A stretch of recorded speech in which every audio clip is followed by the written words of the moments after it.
Pada tahun 1799, VOC resmi bubar beserta kebijakannya yaitu tanam paksa, sehingga kekuasaan Hindia Belanda diambil alih oleh kolonial Belanda. Dalam sejarah Indonesia, sekitar tahun 1870 sampai 1900 disebut masa liberalisme, di mana pemerintah memberikan peluang bagi pengusaha swasta untuk menanamkan modal di Indonesia, terutama di Jawa. Pada tahun 1870, sistem tanam paksa resmi dihapus dan diganti dengan politik liberal, yaitu pintu terbuka. Politik liberal atau pintu terbuka berlangsung antara tahun 1870 sampai 1900 sejak peresmian Undang-Undang Agraria.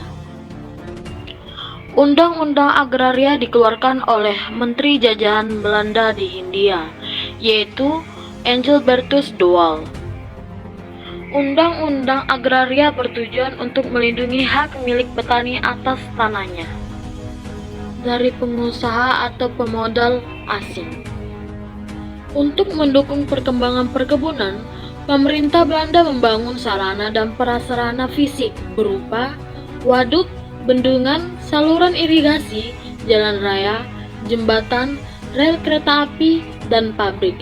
Namun, untuk membangun fasilitas tersebut, pemerintah Belanda menyerahkan tenaga kerja rakyat secara paksa melalui kerja paksa yaitu rodi.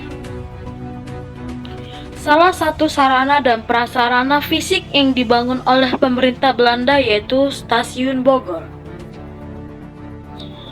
Stasiun Bogor atau yang dikenal Stasiun Bultendorp adalah stasiun kereta api kelas besar tipe A yang terletak di Jalan Nyiraya atau di Priangan. Stasiun Bogor merupakan titik mula proyek pengerjaan rel kereta api di Priangan. Awalnya dibangun oleh NIS, sebuah jawatan swasta era Hindia Belanda, untuk melayani perjalanan Batavia menuju Buitendorp dan sebaliknya. Tujuan awalnya untuk memudahkan angkutan komoditas ekspor hasil tanam paksa. Adapun dampak dari pembangunan stasiun Bogor, yaitu dampak positif, memenuhi kebutuhan penduduk dan memperdekat jarak antar wilayah. Yang kedua, dampak negatif, yaitu polusi udara yang disebabkan dari kereta api uap. Jadi, Stasiun Bogor adalah salah satu contoh dibangunnya fasilitas perhubungan yang merupakan perkembangan teknologi era pintu terbuka pada tahun 1870.